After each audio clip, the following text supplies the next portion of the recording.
Hello everyone, I am Mahboob Alam. Welcome back to LLTC YouTube channel. आज हम लोग एक न्यू चैप्टर लेके आए हैं, उसको आज पढ़ेंगे। उसका नाम है आपका पी ब्लॉक एलिमेंट।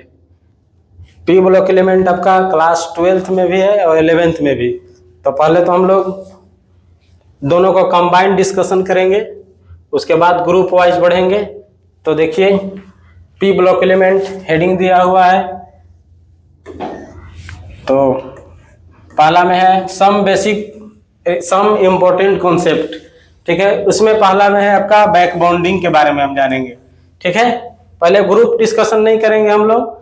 पहले जो इम्पोर्टेंट टॉपिक है, जैसे आपका बैक बॉन्डिंग हो गया, हाइड्रेशन हो गया, ऑक्सो एसिड हो गया, ऑक्सो एसिड ऑफ जैसे कि होता है आपका oxo acid of nitrogen, oxo acid of phosphorus, oxo acid of carbon, oxo acid of hydrogen भी होता है, वो सब के बारे में डिस्कशन कर लेंगे।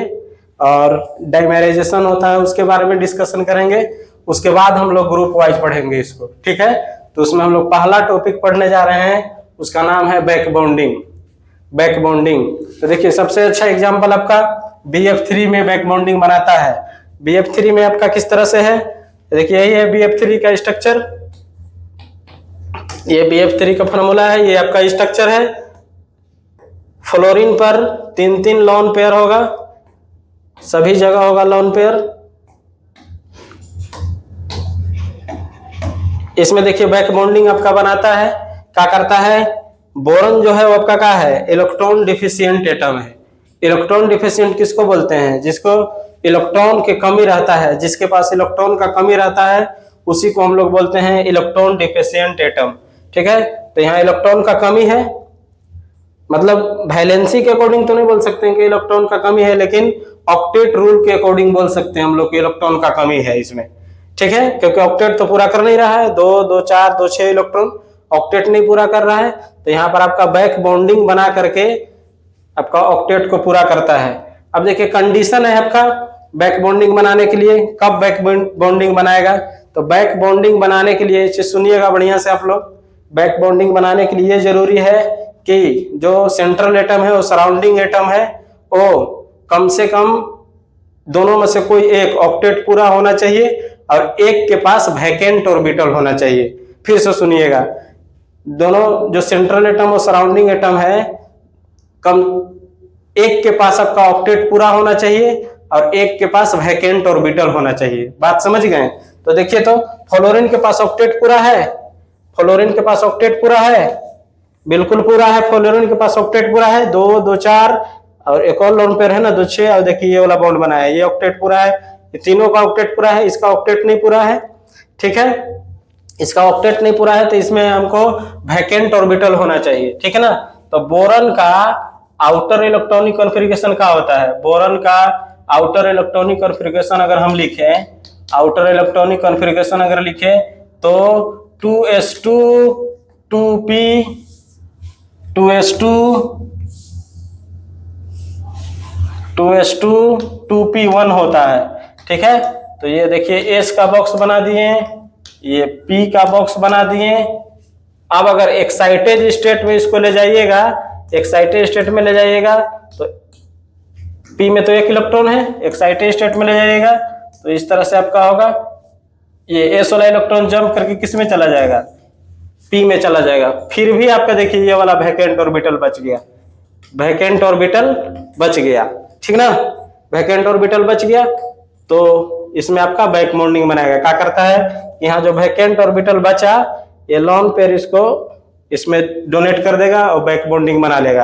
अब जो बैक बॉन्डिंग बनाता है, पहले से देखिए जो 3 बॉन्ड बनाया हुआ है फ्लोरीन के साथ, पहले से जो 3 बॉन्ड बनाया हुआ है वो क्या है, कोवैलेंट बॉन्ड है।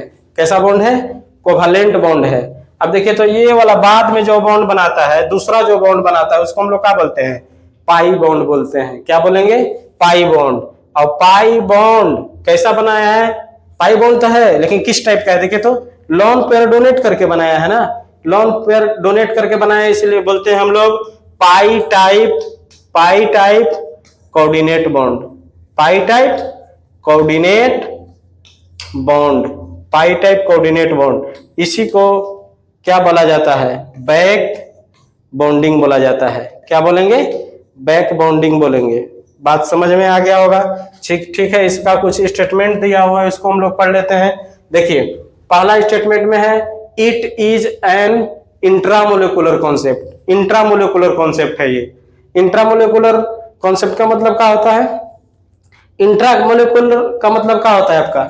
इंट्रामोलिकुलर का मतलब ये होता है विद इन द मोलिक्यूल, कोई एक ही मोलिक्यूल में अगर आपका प्रोसेसिंग हो, उसी को हम लोग क्या बोलते हैं? इंट्रामोलिकुलर। तो देखिए ना, इसी में तो आपका बैक बॉन्डिंग बना रहा है ना, कोई अलग से कोई अदर चीज नहीं आ रहा है, अदर से कोई अदर कंपाउंड आके बैक इसके साथ बॉन्ड नहीं बना रहा है, ये अपने आप में बॉन्ड बना रहा है। इसीलिए इसको क्या हम लोग बोलते हैं? इसमें जो कॉन्सेप्ट है, ये कॉन्सेप्ट है वो इंट्रामोलिकुलर कॉन्सेप्ट है। ठीक है, अगला है देखिए when a pi type coordinate bond, when a pi type coordinate bond, when a pi type coordinate bond is formed between already covalently bonded atom in a molecule. देखिए क्या कह रहा है कि आपका पहले से जो कोवैलेंटली बॉन्डेड है उसके बीच में एक आपका कोऑर्डिनेट बॉन्ड बना रहा है, अरे पाई टाइप कोऑर्डिनेट बॉन्ड बना रहा है, उसी को हम लोग क्या बोलते हैं? Back bonding. बात समझ गए? यहां तक आप लोगों को क्लियर हो गया होगा, उम्मीद है हमको। ठीक है, अब इसके आगे देखते हैं। आगे और भी स्टेटमेंट है, देखिए क्या कर रहा है? In back bonding are must be of second period and another atom must be of second और थर्ड पीरियड। यहां पर समझिए क्या है, पहले वाले पास चलते हैं हम लोग। पहले वाले के पास कह रहा है कि आपका क्या होना चाहिए? सेंट्रल एटम और सराउंडिंग एटम आपका सेकेंड पीरियड का होना चाहिए, ये कह रहा है। ठीक है ना, सेकेंड पीरियड का हो सकता है, बात समझ रहे हैं, या तो सेकेंड थर्ड पीरियड का हो सकता है। ठीक ना, ऐसे नहीं हो सकता है सेकेंड और फोर्थ पीरियड का। बैक बॉन्डिंग देखिए इसमें भी बना सकता है, लेकिन वीकर बनाता है, उसको मेंशन नहीं किया जाता है, ये वाला गलत है। मतलब सेकेंड पीरियड का होना चाहिए। वहां पर लिखा हुआ कि आपका एक सेकेंड पीरियड का रहेगा, और अगला जो एटम रहेगा उस सेकेंड पीरियड का भी हो सकता है और थर्ड पीरियड का भी हो सकता है। तो देखिए ना, BF3 है ना, इसमें बोरॉन आपका कौन पीरियड का है? सेकेंड पीरियड का है, बोरॉन सेकेंड पीरियड का। अब फ्लोरीन भी आपका कौन पीरियड का है? सेकेंड पीरियड का है। दोनों सेकेंड पीरियड या तो सेकेंड और थर्ड पीरियड का होना चाहिए। ठीक है, बैक बॉन्डिंग बनाने के लिए ऐसा मोलेक्यूल जिसमें सेंट्रल एटम और सराउंडिंग एटम सेकेंड पीरियड का हो तब भी बैक बॉन्डिंग बना सकता है, और सेकेंड और थर्ड पीरियड का होगा तब भी बैक बॉन्डिंग बना सकता है। एक इंपॉर्टेंट बात सुनिएगा जो कि हम पहले बोल चुके हैं, ये इसमें जो इंपॉर्टेंट सबसे बात है वो ये है कि सेंट्रल एटम या तो सराउंडिंग एटम के पास, सेंट्रल एटम के पास और सराउंडिंग एटम के पास आपका ऑक्टेट पूरा होना चाहिए, किसी एक का ऑक्टेट पूरा होना चाहिए, और अगला जो रहेगा कोई दोनों में से कोई एक हो सकता है, या तो सराउंडिंग एटम या तो सेंट्रल एटम, दोनों में से एक का ऑक्टेट पूरा होना चाहिए और दूसरे के पास वैकेंट ऑर्बिटल होना चाहिए, तब जाके आपका क्या बनाएगा? Back bonding. ठीक है, समझ गए होंगे इस बात को, आप लोग समझ गए होंगे, उम्मीद करते हैं हम। चलिए अगला, इन back bonding one atom should have complete octet. वही बात अभी जो बोले, इन back bonding one atom should have complete octet along with lone pair and the other should have vacant orbital. वही बात बोल रहा है कि आपका एक एटम के पास ऑक्टेट कंप्लीट होना चाहिए with lone pair. Bond pair तो आपका नहीं, जाके सिग्मा बॉन्ड रहेगा उसको जोड़ के कोऑर्डिनेट बॉन्ड या पाई बॉन्ड बनाना टफ है ना, तो कोऑर्डिनेट बॉन्ड आपका कौन बनाता है? जो लोन पेयर रहता है। ठीक ना, तो लोन पेयर के साथ आपका क्या होना चाहिए? ऑक्टेट पूरा होना चाहिए, और अगला जो एटम है उसके पास वैकेंट ऑर्बिटल होना चाहिए। ठीक है, समझ गए होंगे। नेक्स्ट पेज पर हम लोग चलते हैं। देखिए ये है अगला, due to back bonding hybridisation में और में नॉट चेंज। देखिए क्या पॉइंट कर रहा है कि बैक बॉन्डिंग होने के बाद आपका हाइब्रिडेशन में चेंज हो भी सकता है और नहीं भी हो सकता है। कहाँ चेंज होगा और कहाँ नहीं चेंज होगा अभी हम लोग आगे चलेंगे तो आसानी से हमको पता चल जाएगा। ठीक है, देखिए नेक्स्ट पॉइंट है, if central atom can acts as an acceptor, बढ़िया समझिएगा, if central atom can acts as an acceptor then there no change in hybridisation. देखिए यहाँ समझिए, जैसे कि हम लोग सबसे अच्छा एग्जांपल लिए हैं BF3 का, BF3 का एग्जांपल लिए हैं, तो इसमें बैक बॉन्डिंग कैसे बनाता है हम शॉर्टकट में आपको बता दिए, शॉर्ट में बता दिए कि कैसे बैक बॉन्डिंग बनाता है, ठीक है ना। देखिए पहला पॉइंट क्या कह रहा है, if central atom can act as acceptor, अगर सेंट्रल एटम एक्सेप्टर की तरह काम कर रहा होगा तो आपका हाइब्रिडाइजेशन में कोई चेंजिंग नहीं होगा। यही बात, पहला पॉइंट यही कह रहा है कि अगर सेंट्रल एटम एक्सेप्टर की तरह काम कर रहा होगा तो सेंट्रल एटम अगर एक्सेप्टर की तरह काम कर रहा होगा तो आपका हाइब्रिडाइजेशन में कोई चेंजिंग नहीं होगा, ठीक है। देखिए तो बैक बॉन्डिंग कैसे बनाता है, इसके पास वैकेंट ऑर्बिटल बच जाता है, अब ये लोन पेयर है, लोन पेयर जो है वो डोनेट करेगा, वो आपका बैक बॉन्डिंग बनाया, इसी को हम लोग नहीं बोलते हैं पाई टाइप कोऑर्डिनेट बॉन्ड, पाई टाइप कोऑर्डिनेट बॉन्ड बोलते हैं, ठीक है, पाई टाइप कोऑर्डिनेट बॉन्ड बोलेंगे, ठीक है।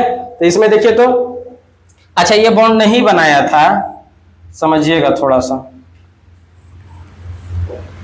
ये बॉन्ड जब नहीं बनाया था तब हाइब्रिडाइजेशन क्या था, sp2 था इसका, समझ रहे हैं। आओ अगर आपका कोऑर्डिनेट बॉन्ड बना लिया, कोऑर्डिनेट बॉन्ड बना लिया मैंने बैक बॉन्डिंग बना लिया, तो अब हाइब्रिडाइजेशन क्या है, हाइब्रिडाइजेशन इक्वल टू क्या होता है, sigma bond plus lone pair, तो 1 2 3 सिग्मा बॉन्ड, लोन पेयर 0, 3 के लिए sp2 आएगा, अब पहले से भी क्या था sp2, तो वही पॉइंट कर रहा है कि if central atom can act as an acceptor then there no change in hybridisation. देखिए सेंट्रल एटम यही ना, बोरॉन, बोरॉन है ना सेंट्रल एटम, लोन पेयर को एक्सेप्ट कर रहा है ना, वही कह रहा है कि सेंट्रल एटम अगर एक्सेप्टर की तरह काम करेगा तो आपका हाइब्रिडाइजेशन में कोई चेंजिंग नहीं आएगा। बैक बॉन्डिंग बनाने से पहले sp2 था, बनाने के बाद भी sp2 है, समझ गए, समझ में आ गया। बनाने से पहले देखिए sp2 हाइब्रिडेशन था, sp2 था 1 2 3, hybridisation equal to sigma bond plus lone pair होता है। जब बैक बॉन्डिंग बना लिया, जब बैक बॉन्डिंग बना लिया, बैक बॉन्डिंग जब बना लिया तभी हाइब्रिडेशन आपका क्या है, sp2 है। अगला पॉइंट है if central atom acts as an donor then hybridisation change, अगर आपका सेंट्रल एटम डोनर की तरह काम करेगा तो हाइब्रिडेशन क्या हो जाएगा, चेंज हो जाएगा, ठीक है। इसको हम लोग आगे समझेंगे, आगे भी चलते हैं तो खुद अपने आप समझ में आ जाएगा, ऐसा एग्जांपल आएगा मेरे पास। अगले पर चलते हैं, अगले पेज पर, इन बैक बॉन्डिंग मस्ट बी, अच्छा ये तो देख लिए हम लोग,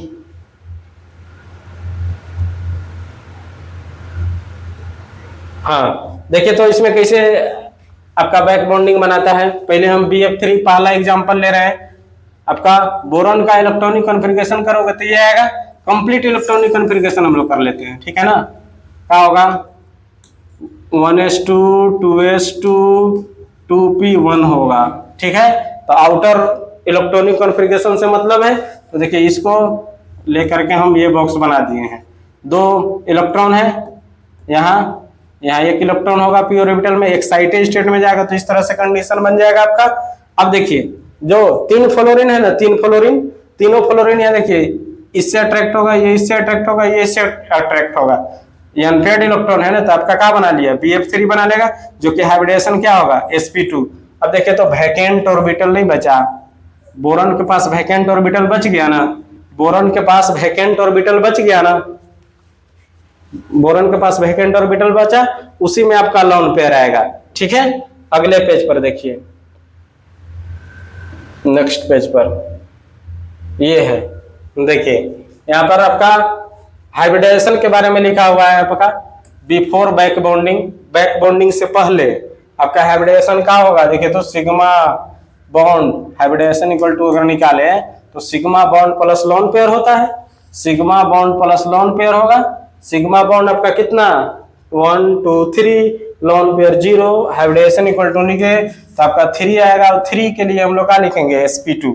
देखिए आपका किस तरह से रहता है, ये BF3 है, BF3 आपका इस तरह से स्ट्रक्चर होता है, BF3 आपका इस तरह से स्ट्रक्चर होता है, एफ अब इधर एफ, अब बीच में बोरन, ठीक ना, जो कि रहता है आपका प्लेन पर। कहाँ रहेगा? प्लेन पर रहता है। अब आपका जो ये पी ऑर्बिटल है ना, पी ऑर्बिटल ये देखिए इस तरह से होगा, वर्टिकल पोजिशन में, मतलब ऊपर और ऐसे नीचे होगा, ठीक ना, इसमें ऐसे दिखाया हुआ है, कोई प्रॉब्लम नहीं है।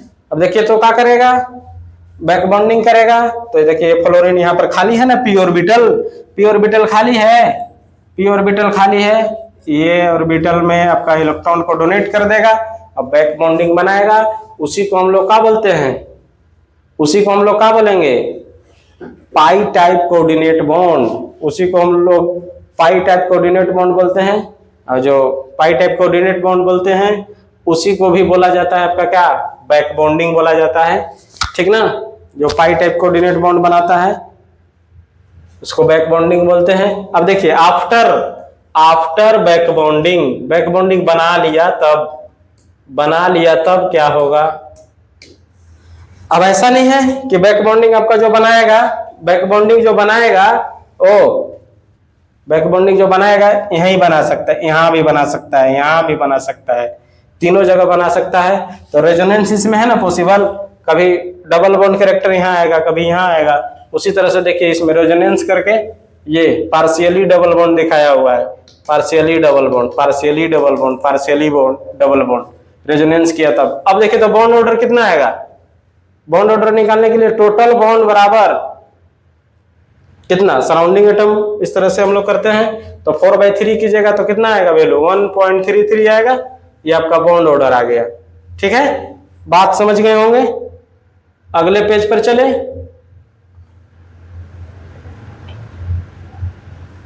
ये देखिए ये है। अब देखिए तो बैक बॉन्डिंग होने से क्या क्या हुआ, मतलब ड्यू टू बैक बॉन्डिंग के कारण किसमें चेंज आएगा किसमें नहीं चेंज आएगा, वो चीज हम लोग देख लेते हैं।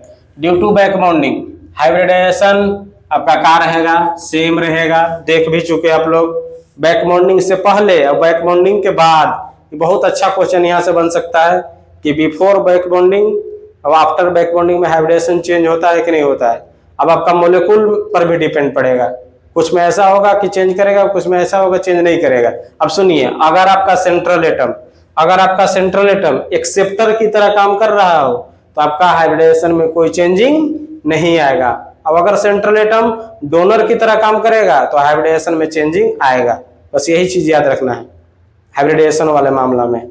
अगर सेंट्रल एटम अगर आपका एक्सेप्टर की तरह काम अगर करेगा तो आपका हाइब्रिडेशन में कोई चेंजिंग नहीं आएगा। अब अगर डोनर की तरह काम करेगा तो आपका हाइब्रिडेशन में चेंजिंग आएगा। बात समझ गए। चलिए, तो हाइब्रिडेशन अभी तक जो हम लोग पढ़े हैं सिर्फ BF3 का एग्जांपल लिए हैं। हाइब्रिडेशन में कोई चेंजिंग नहीं आएगा, सेम रहेगा। बॉन्ड लेंथ क्या करेगा, डिक्रीज करेगा। बॉन्ड लेंथ नहीं डिक्रीज करेगा, बॉन्ड ऑर्डर जब इंक्रीज कर जा रहा है तो बॉन्ड लेंथ डिक्रीज करेगा, ठीक है। अगला बॉन्ड एंगल आपका क्या रहता है, सेम रहता है। अब देखिए लेविस एसिड कैरेक्टर हम लोग पढ़ रहे हैं। लेविस एसिड कैरेक्टर का क्या ऑर्डर होगा। अब देखिए तो इसमें आपका बैक बॉन्डिंग में हम लोग कहाँ पढ़े हैं, बैक बॉन्डिंग में कौन कौन कैसे कैसे बना सकता है, किसमें किसमें पॉसिबल है। सेकेंड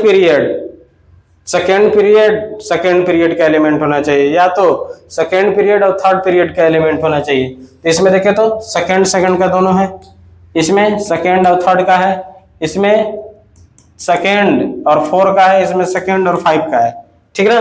ये हम थोड़ा सा लिख लेते हैं, ये सेकेंड पीरियड का है, ये पीरियड लिख लेते हैं, पीरियड नंबर है ये सेकेंड पीरियड का, ये सेकेंड थर्ड पीरियड का, ये सेकेंड 4 पीरियड का और ये सेकेंड 5 पीरियड का है। नहीं, अब देखिए तो सेल नंबर क्या लिखा हुआ है, सेल नंबर इंक्रीज कर रहा है। अरे बोरन का तो सब में सेम है, बोरन का सेम है, लेकिन हालाइड ग्रुप आपका उसका सेल नंबर इंक्रीज कर रहा है। Cell number increase, strength of pi bond decrease. Back bonding बनाएगा तो ये फ्लोरीन, क्लोरीन, ब्रोमीन, आयोडीन, ये इसका देखिए साइज बढ़ रहा है और साइज बढ़ेगा तो बॉन्ड लेंथ क्या होगा, बढ़ेगा। तो वही बॉन्ड स्ट्रेंथ भी आपका क्या होगा, घटेगा। तो वही चीज लिखा हुआ है, strength of pi bond decrease, strength of pi bond decrease, और टेंडेंसी ऑफ बैक बॉन्डिंग आपका क्या होगा, इंक्रीज डिक्रीज होगा, tendency of back bonding decrease. सबसे अच्छा बैक बॉन्डिंग 2p2p ऑर्बिटल में बनाता है, 2p2p ऑर्बिटल में, ठीक है। और सब नीचे जाओगे तब का उसका क्या होगा, टेंडेंसी, अरे उसका स्ट्रेंथ आपका डिक्रीज होते जाता है, इसलिए टेंडेंसी ऑफ बैक बॉन्डिंग में आपका क्या होगा, डिक्रीज। नीचे एक चीज लिखा हुआ है, availability of vacant orbital increase, Lewis acidic character increase, ठीक ना। Availability of vacant orbital increase करेगा और लेविस एसिडिक कैरेक्टर इंक्रीज करेगा, ठीक है। तो इसमें हम लोग लेविस एसिड कैरेक्टर अगर देखें तो देखिए, लेविस एसिड किसको बोलते हैं, जो ऑक्टेट पूरा नहीं है, जिसके पास ऑक्टेट का कमी है, मतलब कह सकते हैं ऑल इलेक्ट्रॉन का कमी है, ऑक्टेट पूरा करने में इलेक्ट्रॉन का कमी रहता है, उसी को लेविस एसिड बोलते हैं। तो अब लेविस एसिडिक कैरेक्टर सबसे ज्यादा किसमें होगा, ये तो आपका बैक बॉन्डिंग कर करके, बैक बॉन्डिंग बना करके ये इलेक्ट्रॉन को कमी को पूरा कर ले रहा है, ये भी पूरा कर लेता है, इन दोनों में दिक्कत है। तो इलेक्ट्रॉन का कमी किसके पास रह गया, इलेक्ट्रॉन का कमी किसके पास रह गया है, देखिए सबसे ज्यादा Bi3, उससे कम BbR3, उससे कम BCl3 और सबसे कम BF3, ठीक ना। तो लेविस एसिड कैरेक्टर का ये ऑर्डर हुआ आपका, बात समझ में आ गया होगा। चलिए अब आगे चलते हैं, हम लोग आगे चलते हैं। आगे ये है लेविस एसिड कैरेक्टर ऑर्डर, देखिए लिखा हुआ है। अब उसी तरह से अगर हम बोरन के जगह पर बेरिलियम ले तो ये ऑर्डर होगा। नेक्स्ट पेज पर अब ये देखिए लेविस एसिड के बारे में हम लोग पढ़े, अब हम लोग पढ़ेंगे लेविस बेसिक कैरेक्टर के बारे में। हम दो एग्जाम्पल ले रहे हैं, एक का नाम है ट्राई मिथाइलेमीन, एक का नाम है ट्राइसिलाइलेमीन। ये देखिए ये यहाँ पर ये फॉर्मूला होगा NSiH3 का होल 3, ट्राइसिलाइलेमीन इसको बोलते हैं, ट्राइसिलाइलेमीन बोलेंगे। आपका देखिए दोनों का स्ट्रक्चर नीचे है, ये देखिए एक का स्ट्रक्चर यहाँ पर है और एक का स्ट्रक्चर यहाँ पर है। अब यहीं पर आपको समझना है, पहले तो ये देख लेंगे हम लोग बैक बॉन्डिंग किसमें बनाएगा और किसमें नहीं बनाएगा। इसमें बैक बॉन्डिंग बनाएगा, इसमें बैक बॉन्डिंग बनाएगा, ये नाइट्रोजन है, अब ये क्या है, कार्बन है, नाइट्रोजन है और कार्बन है। इसमें हम क्या करते हैं, नाइट्रोजन और कार्बन का पहले हम लोग इलेक्ट्रॉनिक कॉन्फ़िगरेशन कर लेते हैं। नाइट्रोजन का electronic configuration 1s2 2s2 2p 1s2 2s2 2p3 और कार्बन का कर लेते हैं। इधर कार्बन का 1s2 2s2 2p2 यही होता है। अब देखिए दोनों आपका सेकेंड पीरियड का है, बढ़िया समझिएगा इस पॉइंट को, दोनों सेकेंड पीरियड का है। इसका हम लोग बॉक्स बना लेते हैं, 2 इलेक्ट्रॉन इसमें है, अब इसमें आपका 2 इलेक्ट्रॉन है, इसमें आइए, इसमें आपका 2 इलेक्ट्रॉन है, इसमें 1 2 3 इलेक्ट्रॉन है। अगर एक्साइटेड स्टेट में ये जाएगा तो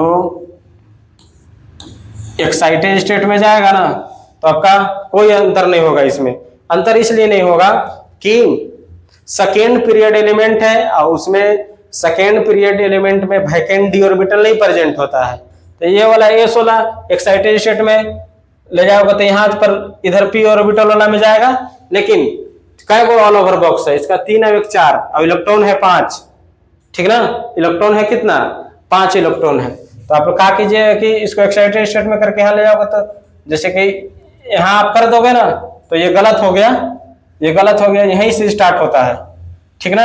ये 4 हुआ तो 1 इलेक्ट्रॉन भरेगा,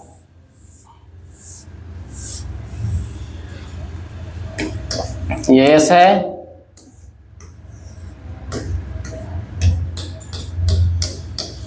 देखिए इसमें तो वैकेंट ऑर्बिटल नहीं प्रेजेंट है, वैकेंट डी ऑर्बिटल नहीं होता है इसमें प्रेजेंट, पीरियड नंबर 3 से स्टार्ट होता है।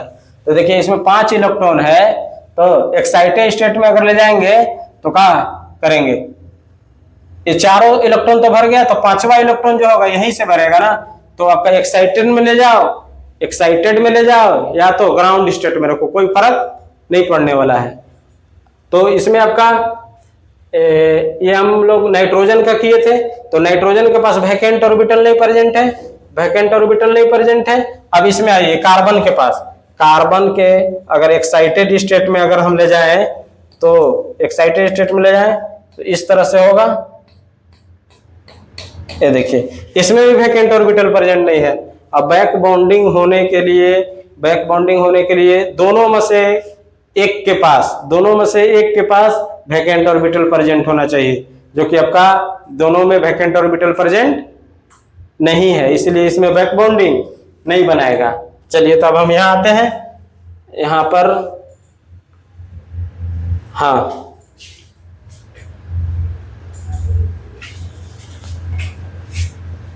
यहाँ थे हम लोग। तो देखिए इसमें आपका बैक बॉन्डिंग नहीं बनाएगा, इसमें बैक बॉन्डिंग नहीं बनाएगा। इसमें अगर आ जाएंगे तो बैक बॉन्डिंग आपका बनाता है।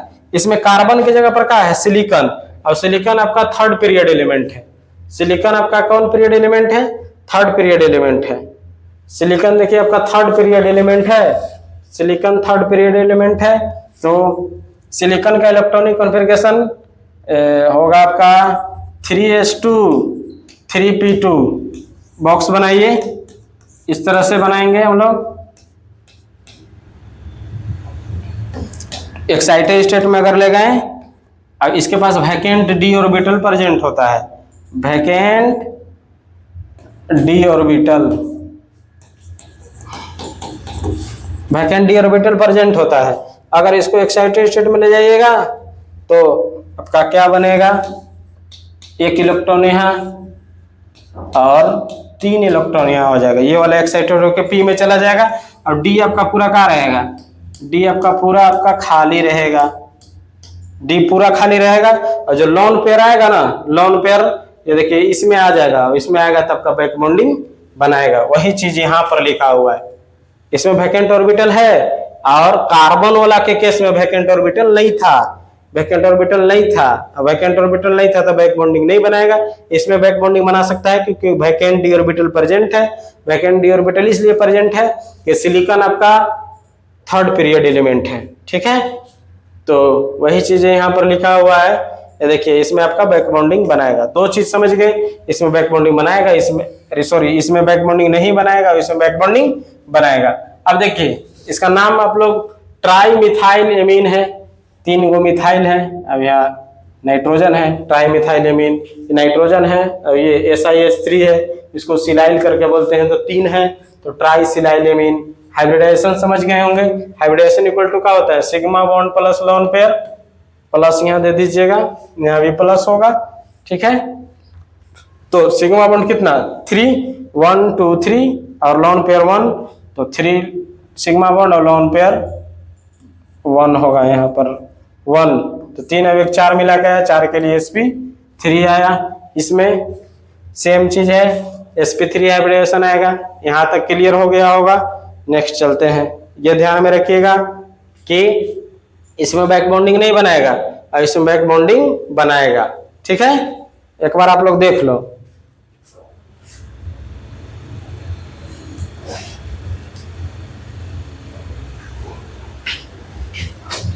मिनट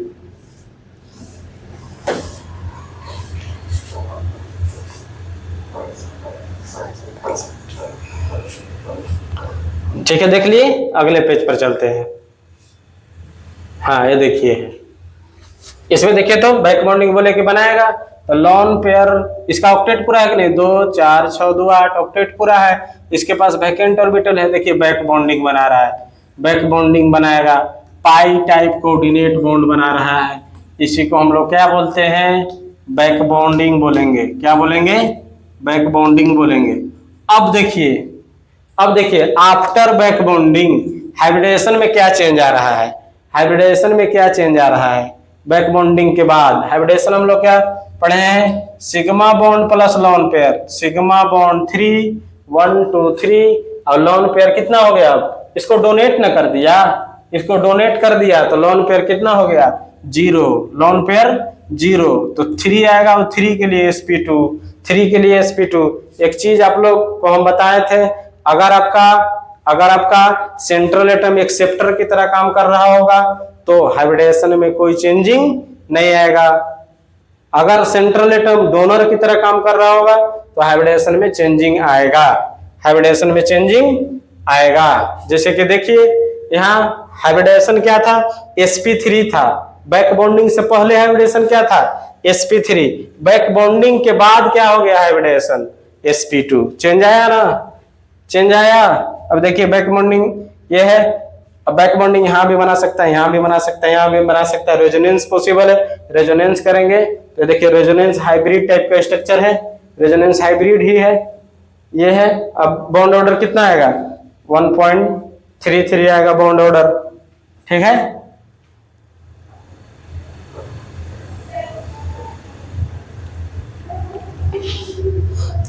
अगला है ड्यू टू बैक बॉन्डिंग।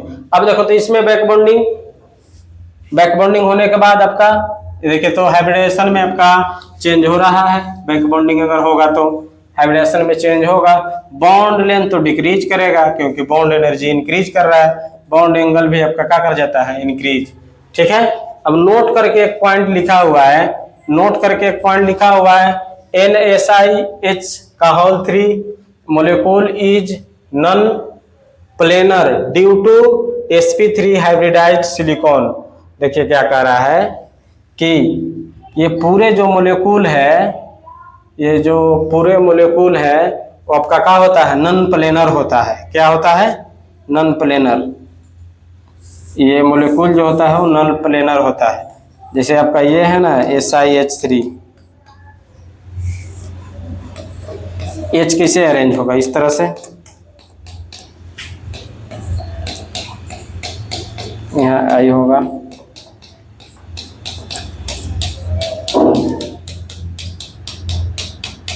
इस तरह से होगा। अब पूरे मोलिक्यूल का अगर बात कर रहा है तो बैक बॉन्डिंग बनाने के बाद सोच लीजिए, बैक बॉन्डिंग बनाने के बाद आपका नाइट्रोजन के, अगर नाइट्रोजन अगर नाइट्रोजन के केस में करके बोले, नाइट्रोजन के रिस्पेक्ट में अगर बोले, देखिए बैक बॉन्डिंग बनाने के बाद तो ये ऐसा हो जाएगा, बैक बॉन्डिंग बनाने के बाद ऐसा हो जाएगा, तो ये आपका प्लेनर हो जाता है नाइट्रोजन के रिस्पेक्ट में। लेकिन अगर पूरे मोलिक्यूल का अगर हम लोग बात करें, पूरे मोलिक्यूल का बात करें तो क्या होता है, नॉन प्लेनर, क्योंकि सिलिकॉन जो होता है ना sp3 हाइब्रिडाइज होता है, sp3 हाइब्रिडेशन है, वो sp3 हाइब्रिडेशन का होता है नॉन प्लेनर, ठीक है। नाइट्रोजन के रिस्पेक्ट में पूछेगा तो प्लेनर, पूरे मोलिक्यूल के रिस्पेक्ट में पूछेगा तो नॉन प्लेनर। क्लियर, क्लियर, ठीक है। अगले पेज पर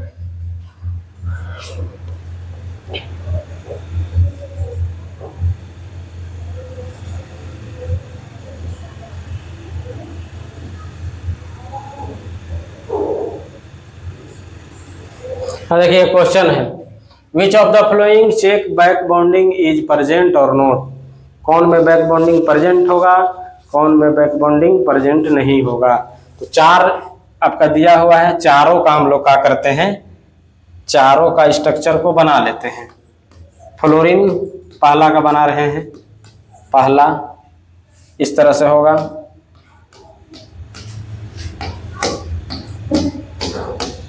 दूसरा में है आपका ये, दूसरा में OCl2 है, लॉन पेयर है इसके पास, Cl है ये,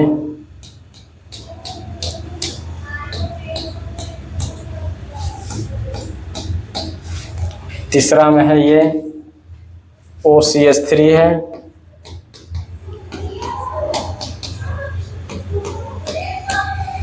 और चौथा में ये है SiH3।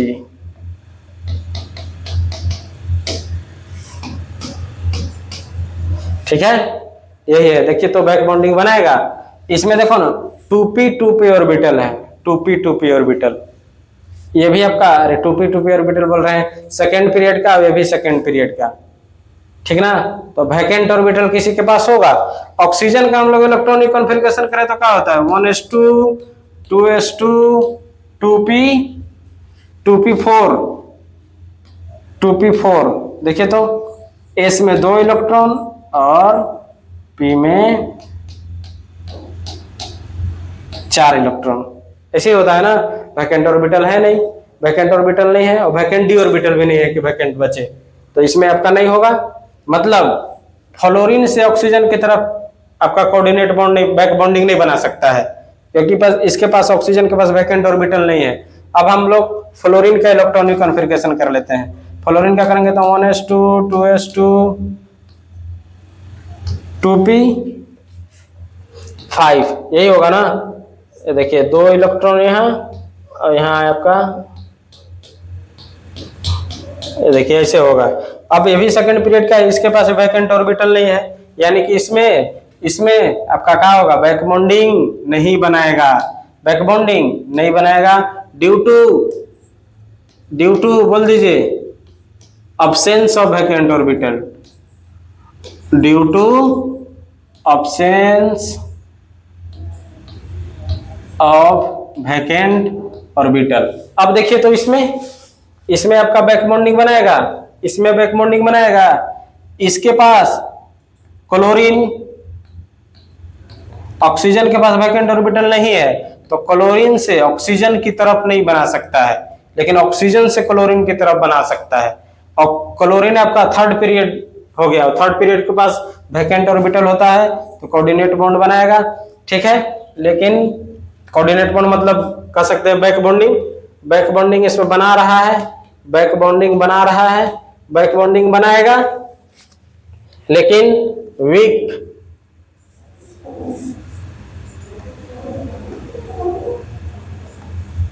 बैक बॉन्डिंग वीक या तो नेग्लिजेबल लिख सकते हैं,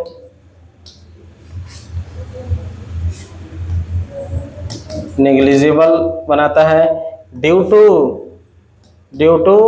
lawn pair repulsion, due to lone pair repulsion, ठीक है। देखिए क्लोरीन के पास 3 लॉन पेयर है, ये वाला देगा, और इसमें आपका लॉन पेयर रिपल्सन करने के चलते आपका क्या होता है, बैक बॉन्डिंग नेग्लिजिबल या तो वीक बनाता है। इसमें OCH3 में बैक बॉन्डिंग नहीं बनाएगा, इसमें बैक बॉन्डिंग नहीं बनाएगा क्योंकि अब्सेंस ऑफ वैकेंट ऑर्बिटल। अब इसमें आपका बैक बॉन्डिंग बनाएगा, ठीक ना, बैक बॉन्डिंग बना देगा इसमें, ठीक है। समझ में आ गया होगा आप लोग सभी को, ठीक है। आज के लिए इतना ही। अगर वीडियो पसंद आया तो लाइक करें, कमेंट करें और सब्सक्राइब करें।